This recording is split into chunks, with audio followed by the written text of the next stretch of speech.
Hey guys. I've talked about this a few times on my channel, but I've lived in a variety of cities, and the most common relationship dynamic that I see is a twinky little guy who, without being accompanied by a woman, would surely be perceived as gay, with a larger, either taller or fatter woman that is somewhat masculine.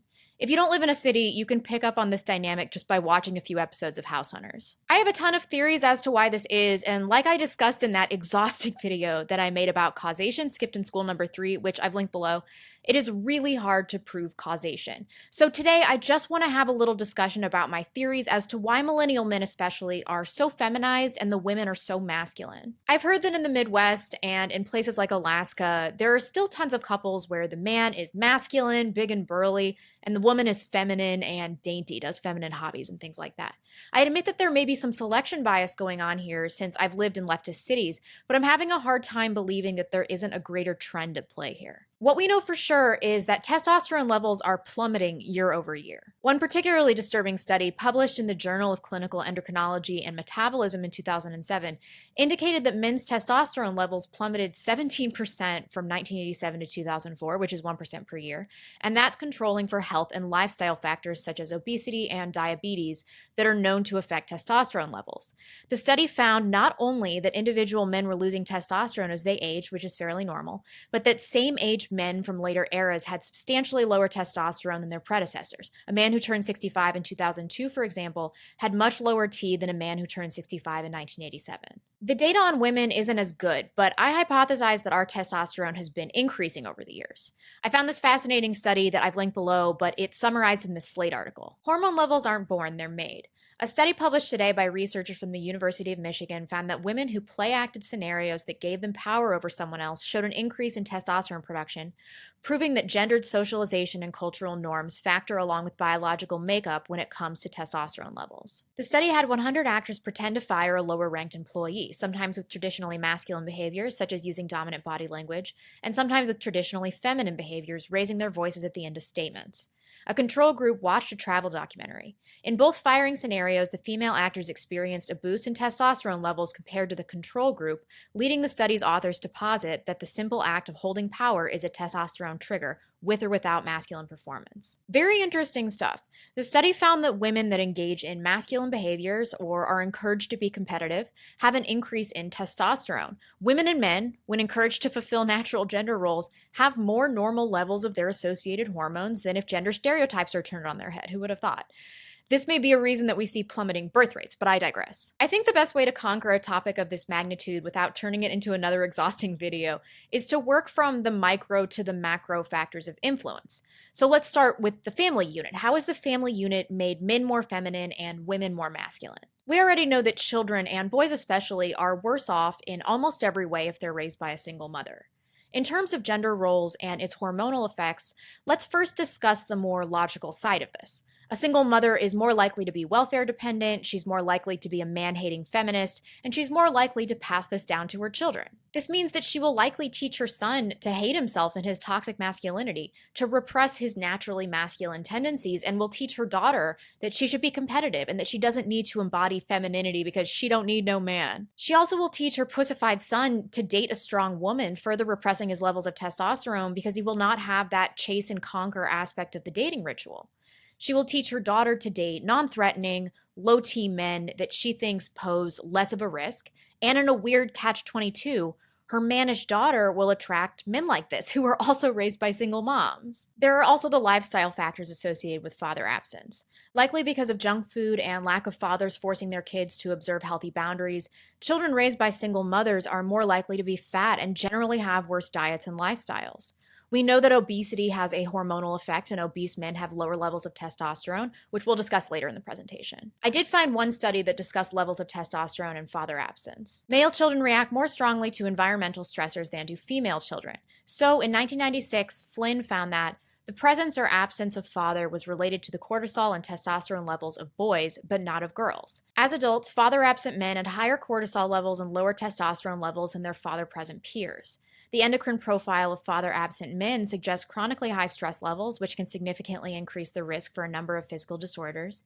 In all, it was concluded that early family environment has significant effects on endocrine response throughout male life histories. That isn't to say that girls aren't masculinized by father absence, although it does seem to have more of an effect on boys, likely because they have no male role model at all, while girls still at least have the mom.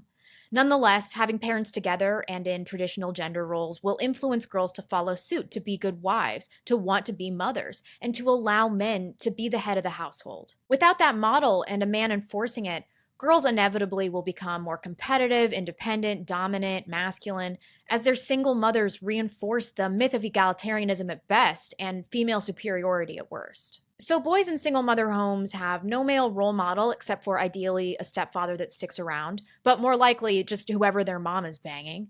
Without that, there's no one to teach them how to be strong and masculine and how to embody these virtues.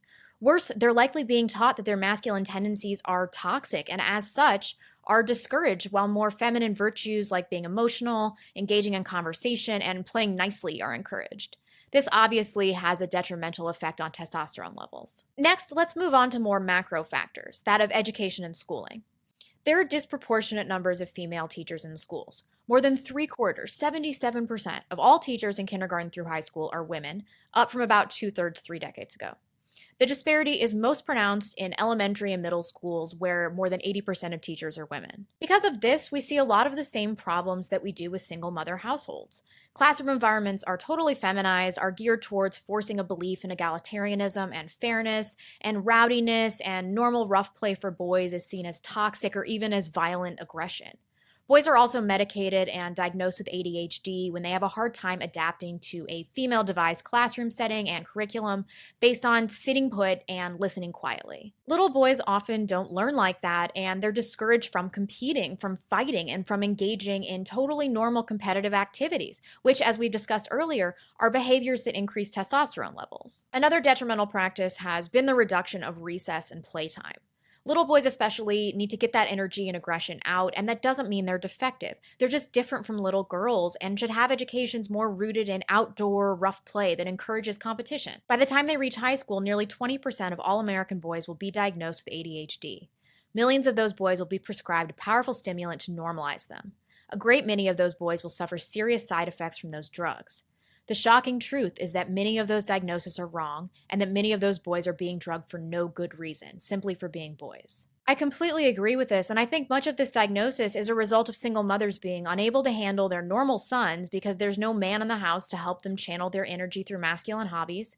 So they take their kids to sympathetic or just lazy doctors who prescribe them with amphetamines, which, let's be real, are straight up hardcore drugs. Amphetamines also seem to lower testosterone, at least in rats. This is from the British Journal of Pharmacology. Inhibition by amphetamine of testosterone secretion through a mechanism involving an increase in cyclic AMP production in rat testes. In the present study, we found that administration of amphetamine in rats diminished the secretion of testosterone both in vivo and in vitro, and increased the generation of testicular cyclic AMP. The present data provide evidence that amphetamine diminishes the release of rat testosterone by acting directly and dose-dependently on the testicular fragments. Back to competition and its effect on hormones, I think this obsession with stopping bullying has done a lot of damage. I'm not advocating for bullying. It can be really destructive to children, especially if it's focused and excessive. But bullying also helps teach kids how to function in competitive social environments and how to handle criticism. Without that aspect of school, kids might lose out on a painful but essential developmental phase. In terms of girls, primary and secondary education is geared towards appeasing them and reinforcing this notion that they're the same in every way as the boys. They're encouraged to be competitive, to be aggressive, and are being prepared for careers where they will have to compete with men. This increases their level of testosterone, which is reinforced by the lack of normal relationship dynamics that would, in previous generations, be sorting some of these problems out. All of these problems that I've discussed are reinforced in colleges, where most students are women. Professors are often Marxist egalitarians who generally don't even believe in the concept of gender. How can we expect them to nurture an environment where men are men and women are women? So no hope at this level to undo the damage done by earlier years of feminized education. And, of course, Society itself is reinforcing warped concepts of gender, which is diminishing male testosterone and boosting female testosterone. Like we discussed earlier, egalitarianism is the focus in schools, and many schools simply deny the existence of biological gender. So girls are being taught that they must compete with men in male-dominated fields, and the only way women can successfully compete in said fields is to adopt masculine traits. High T women are more verbally aggressive, more competitive, they take bigger risks, they're more assertive, and they're more dominant. To help young girls compete in these environments, these masculine traits are nurtured, and in work environments, women are rewarded for having these traits. They're more likely to be in leadership roles and to make more money if they can compete with men. Additionally, women are delaying or dismissing motherhood, are never learning how to be good wives or how to submit to men, and because they have no family life, children, or obligations to men that are making demands of them, they're never forced to adopt natural gender roles. A few studies show that women with children have lower levels of testosterone than childless women, and is even lower in pair-bonded women with children. In this sample of Filipino women, mothers had lower waking T than non-mothers, with differences greatest among mothers with younger offspring.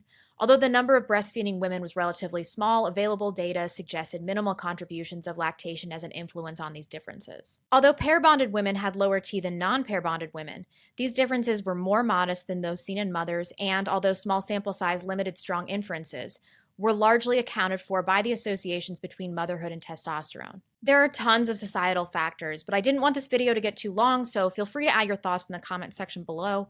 But I did want to point out that I think that technology has had a large influence on hormones and gender relations. Technology helps us divorce our natural state. We have Tinder, so there's no thrill of the chase, we can get food delivered, we can socialize with one another. Human interactions are greatly diminished, and we, although men especially, don't have to develop qualities that keep us alive or that force women to choose mates that have those qualities. I hope this is being studied, but if anyone has any source material on this, I'd be really interested to look at it. In terms of environmental factors, once again, I can't mention everything, but there were a few things that I think are quite important, and data's accumulating on these subjects. In women, a study supports the link between excess weight and higher hormone levels. The study found that estrogen and testosterone levels dropped quite a bit when overweight and obese women lost the weight. Additionally, men are less attracted to overweight women and they have a lower sexual market value, so they're less likely to be selected for in mating and to ultimately become a pair-bonded woman with children, which, as we've seen earlier, is the group with the lowest amount of testosterone. In men, in recent years, researchers have noticed general links between low testosterone and other medical conditions. One showed that in 2,100 men over the age of 45, the odds of having low testosterone were 2.4 times higher for obese men, 2.1 times higher for men with diabetes, 1.8 times higher for men with high blood pressure. Experts don't suggest that low testosterone causes these conditions. In fact, it might be the other way around. That is, men with medical problems or who are in poor general health might then develop low testosterone. I used to think that believing in this soy connection was insane, but as I read about it over the years, I started to really believe that there might be a connection between testosterone, estrogen, and soy. I have an estrogen-associated migraine disorder, so a few years back I started doing research to see if there were any dietary solutions that I could employ. A few studies suggested that soy may help, and it really didn't do very much for me, but it did lead me to all of this other research on the hormonal effects of soy and using soy to treat hormone issues like postmenopausal syndrome. If it affects hormones in women, it stands to reason that it also affects male hormones. So I began to take this research more seriously. Then a few years later, there was all of this renewed interest in the subject because people started to notice and identify this concept of the soy boy. The research is pretty mixed, but I still thought I would put it out there as one potential cause of male feminization. It's been covered at length by folks, namely Paul Joseph Watson and Faith Goldie, so I've linked their videos below if you want to check them out. I haven't reached my own conclusion about this for sure, but I think there is probably something to the theories on environmental estrogen. I've also done a lot of research on marijuana use, which is extremely common, especially in millennials, and its effect on hormones. In women, it delays ovulation and makes it irregular, and in men, we all know that it reduces sperm count and sperm motility. But what is less commonly known is that many studies show that THC can potentially be an endocrine disruptor in humans and in animals, since it blocks GnRH secretion from the hypothalamus, which ultimately leads to lower testosterone production. I also should note that if you quit, the effect appears to go away and it's completely reversible. This was a difficult script to write because it could have been 5 times longer. I didn't even talk about the importance of breastfeeding and how formula has negative hormonal effects, GMOs, BPA, estrogen in the water. There were tons of other environmental and even genetic factors that I didn't include. But I just wanted to start this dialogue without overwhelming you because we have a real problem here. Men and women aren't attracted to one another, couples have fucked up relationship dynamics, and social engineering is clearly compounding these issues. Our birth rate is way down, and I suspect that the reasons we've discussed are, at least, partially responsible. We need to return to an era of feminine women relying on and submitting to their masculine husbands. That's the only way to fix this. The good news is that we can do something about this. If you're a man and you want to get your testosterone levels up, work out, lose weight, eat a low-carb, high-fat diet, reduce soy, engage in masculine hobbies. If you're a masculine woman, reduce competition in your life. Find a masculine man. Subdue your aggressive traits by taking up feminine hobbies and learning how to be submissive. It's the only way we can turn the ship around. Let me know in the comments section additional factors that I didn't mention that you hypothesize are negatively affecting hormones, or patterns of thought and behavior that are reinforcing these warped gender roles. I'm really interested in hearing what you have to say. Thanks, folks, and I'll see you soon. Bye.